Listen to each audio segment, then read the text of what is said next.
Okay, y'all, this is wild. The text between Gypsy and her co-defendant has been out for years. But what just happened? Gypsy got in the comments recently and said the text was sent before Nick got to her house. Let's pause right there. That means the murder already happened before Nick got there. And who was home with Dee Dee? Just Gypsy. If Nick wasn't there yet, then who unalived her? Because Gypsy just confirmed the timeline. And it's not working in her favor. This isn't speculation. This is in her own words. This isn't a hater theory. This is from her own mouth. She has spent years saying she hasn't laid a finger on her mom. But now she's out here correcting timestamps and accidentally saying too much. And the internet? We got memories like elephants, baby. We don't forget screenshots. Gypsy, sweetie, if you're tired of being called a murderer, maybe don't hop in the comments confirming the timeline. Just a thought. Gypsy Rose Blanchard is about to be completely free. No restrictions, no check-ins, no parole officers, nothing holding her back. In just a matter of days, she'll be able to move however she wants, say whatever she wants, and do whatever she pleases, all without any legal oversight.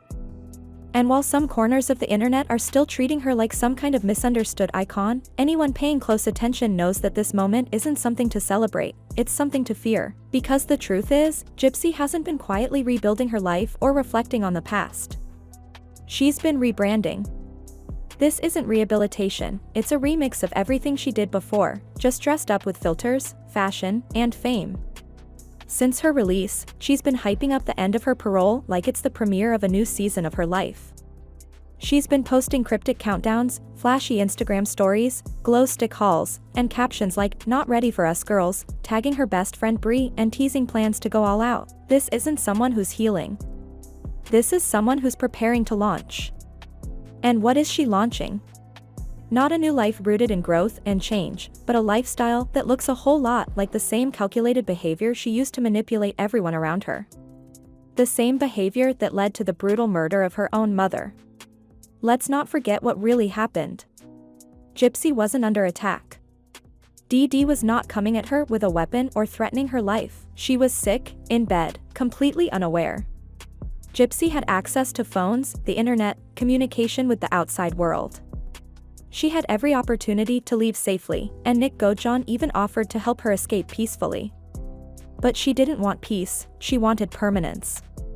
She didn't just want to be free of her mother, she wanted her mother dead. She planned it. She rehearsed it. She manipulated someone else to carry it out while she waited in another room. And then she played victim. She told the world that it was the only way out. That it was survival. But legally, self-defense has strict criteria. There has to be immediate danger. The response must be proportionate. And if there's a chance to safely escape, that must come first. Gypsy didn't meet any of those standards. What she did wasn't a cry for help, it was a cold, calculated setup. And yet, the justice system let her off easy. 10 years. No trial. No deep dive into the contradictions in her story or her shifting timelines. No full examination of how her manipulation played a role in the murder. Why? Dancing away a day after softly hinting she deleted her mother. Some would say, and this is why. GRB posted this yesterday on the 9th. However, her co-defendant, Nicholas Godejohn, did not arrive until the 10th. Now, this is Dee Dee's official deletion date per Google. If you look at the evidence, it points at the 10th, clearly. So what's with the 9th? Then posted this on the 10th. So let me get this straight. GRB remembers her mother's life subscription being canceled on the 9th. And then the 10th is the day of healing. Got it. If you follow this case closely, you'll know that GRB has a pattern of dropping information in these little hints. Everything is methodical and has a reason behind it. So is this an admission of guilt? Because she only has 2 weeks to go until she's served her entire sentence. Because the story was easier to sell this way. It was neat. Sympathetic. Easier to digest. She was cast as the abused girl who had no other way out, while Nick, the man with autism, limited social understanding, and a low IQ, was painted as the real monster. He got life. She got a book deal, a Hulu series, and a TikTok account. Since then, Gypsy has been out here building a whole brand off of tragedy. From day one, she leaned into her image like she was a reality star. Posting wedding photos like they were red carpet events. Giving interviews and appearing on podcasts, not to spread awareness about abuse or trauma, but to retell her version of the story over and over, edited for whatever fits best in the moment. When she talks about the crime, she refers to it as his crime. Meaning Nick. As if she wasn't the one who orchestrated the entire thing. Then came the moment that should have stopped everyone in their tracks. When she casually said in an interview that Nick didn't do it right. Just think about that. What kind of person talks about the murder of their own mother like that? That one sentence alone should have sparked national outrage, but it didn't. Because everyone was too distracted by her weight loss, her teeth, her husband, and her curated soft girl aesthetic. Even on Mother's Day this year, she posted about the anniversary of her mom's death, but she got the date wrong. She said it happened on the 9th, when it actually happened on the 10th. And when fans pointed it out, she gave different explanations to different people, then deleted the comments entirely. It wasn't just a simple mistake. It was a red flag. Because it wasn't about honoring DD. It was about controlling the narrative. Just like she always has. She's not healing, she's editing. She's not looking back with regret, she's rewriting the script. And she's doing it all with a growing audience watching, liking, sharing, and cheering her on.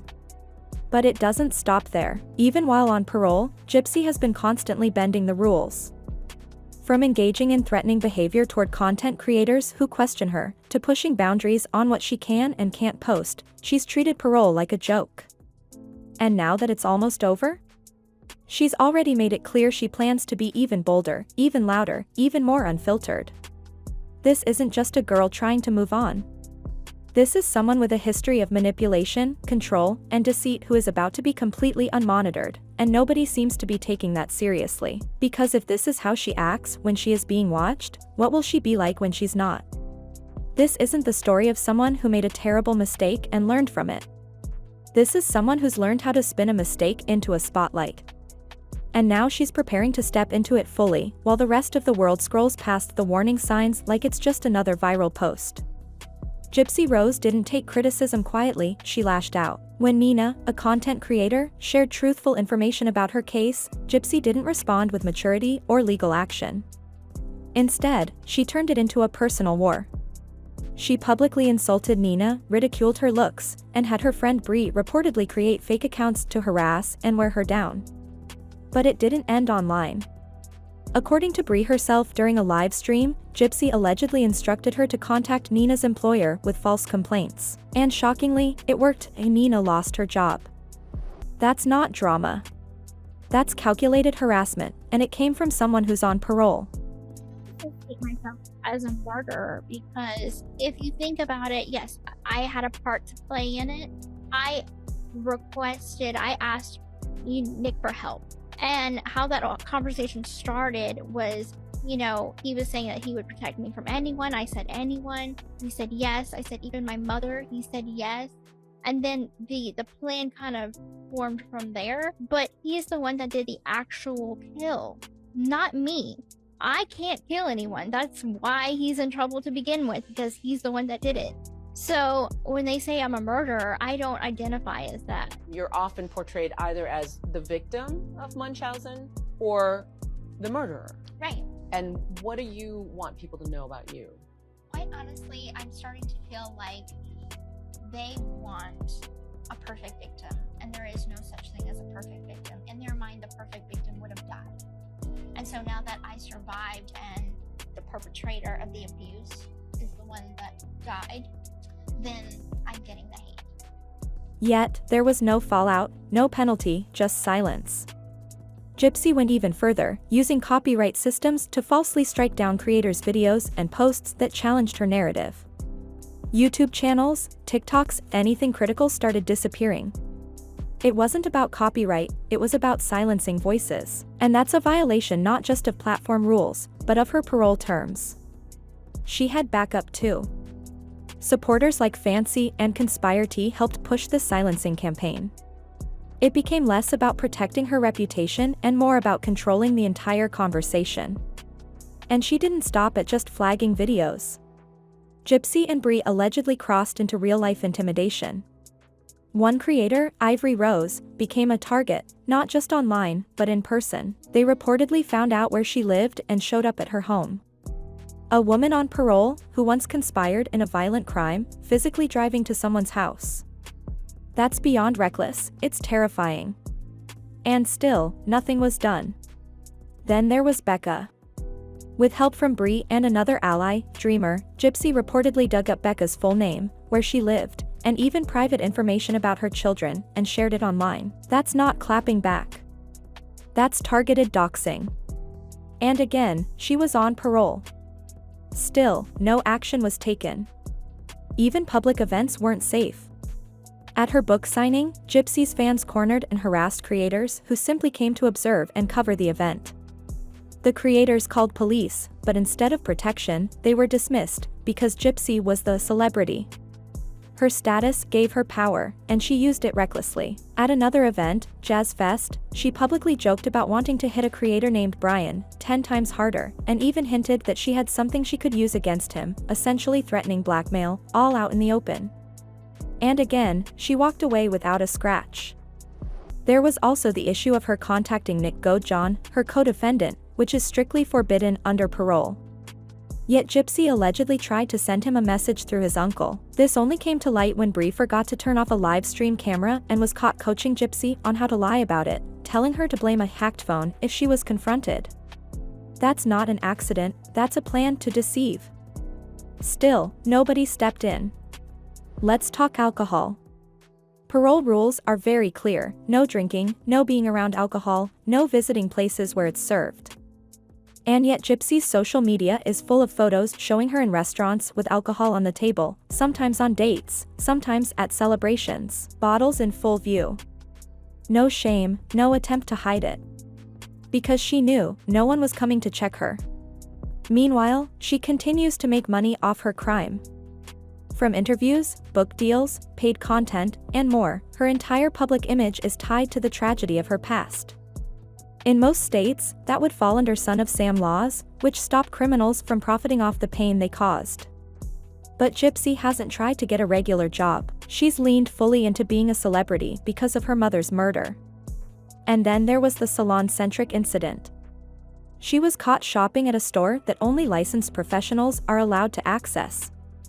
When called out, she shifted the blame, claimed ignorance, and said everyone does it. Meanwhile, the employee involved lost their job. It's always the same cycle: she crosses the line, blames someone else, and escapes the consequences. Gypsy has broken nearly every rule tied to her parole, publicly and repeatedly. She's intimidated critics, harassed creators, tried to manipulate the system, exposed personal information, made threats, broken contact rules, surrounded herself with alcohol, and built an entire career off of a crime she committed. Okay, how about you quit talking about me? It's been 3 fucking months since I texted you. And you're spiraling out of control. So just remember, just because shirts you have on me, I have on you, buddy. You punch at me, I punch back 10 times harder. Go see a therapist. Anyone that defends Gypsy at this point, something's not right with you. The fact that this woman cheated on this man, used him, lied on him, had a baby on him, gaslit him, and she's doing this. Anyone that can defend this, something's not right. This woman is diabolic and sick. She's doing this because she's scared Ryan is going to release whatever he has. So she's saying to him, which is narcissistic, everything I have, I'll put it out there. Play with it. Anyone that defends this is crazy. Ryan should be able to go through whatever emotions that he has because he's been very classy, unlike her. You know, because she's not a class act. She doesn't have any tact. She has no clue. She has none of that. But for some reason, she thinks she's classy. But getting up on the internet like that, like, Ken, come get your girl. Respectfully, come get your girl. Are you gonna let your girl on the internet beefing with her ex? And somehow, she's still free, still unchecked. Now she's days away from full freedom, no more parole, no more supervision, no restrictions. And she's celebrating. She's posted countdowns like it's a holiday, asking fans which drinks she should try, talking about parties and travel plans. Not once has she talked about accountability or healing. This isn't a redemption arc, it's a relaunch. She's not trying to live a better life. She's trying to rebrand bigger and bolder. And that's what makes this dangerous. Gypsy isn't some scared girl who got caught in a bad situation. She's someone who learned how to play the victim while pulling strings behind the scenes. She manipulated the justice system once before, and now, she's doing it again. The state of Missouri is about to give her total freedom. No one will be watching what she does or who she contacts. She'll be free to move wherever, do whatever, and disappear from any accountability that might have existed. This didn't happen in the shadows, it wasn't hidden or buried. For over a year, Missouri had a clear, uninterrupted view of Gypsy Rose's behavior. They weren't guessing, they were watching. There were live streams, screenshots, harassment reports, public outbursts, and even alcohol violations. The warnings weren't whispers. They were sirens. And what did the system do with all of that? Absolutely nothing. People came forward. Creators raised the alarm, victims asked for help. And time again, the state chose to turn its back. Now, with full knowledge of what's been going on, they're letting her walk, no restrictions, no consequences, just a clean slate. And it's not just disturbing, it's dangerous. Let's be real, the victims in this story aren't just from the past. It's not just about DD anymore. It's about the people Gypsy's gone after online, the creators who lost jobs after her fans, or even Gypsy herself, intervened. It's about the parole officers who saw what was happening and still let her keep pushing the line. And what about Nick? The guy still sitting in prison, carrying the full weight of what they did together. He confessed. He didn't fight the charges. But because he held the knife, he got a life sentence. And the one who plotted it all? She got famous. Does that feel like justice? Now we wait. That's all we can do, wait and watch what she does next. Will she finally chill out, reflect, and disappear from the spotlight? Or will she use her newfound freedom to double down on the behavior she's been warned about for months? Because let's not forget, this is someone who knows how to work the system. She played sick for years. Lied to doctors. Fooled therapists. Spun narratives like a pro. And now she's stepping back into the world with a fan base, a platform, and a terrifying level of confidence. She's not hiding. She's showing off. Laughing, posting, partying. And why wouldn't she? She's been getting away with everything. No restrictions, no accountability, no checks. Just hype and headlines. So what happens when no one's watching anymore? When there's no parole officer, no rules left, and no one to answer to. What then? Because babe, if she was this bold while under supervision, imagine what she's capable of when no one's keeping track. Let that sink in. Now you tell me, did the justice system just make a huge mistake? Let me know what you think in the comments. And don't forget to like, subscribe, and hit that bell because something tells me, this story? It's only just heating up.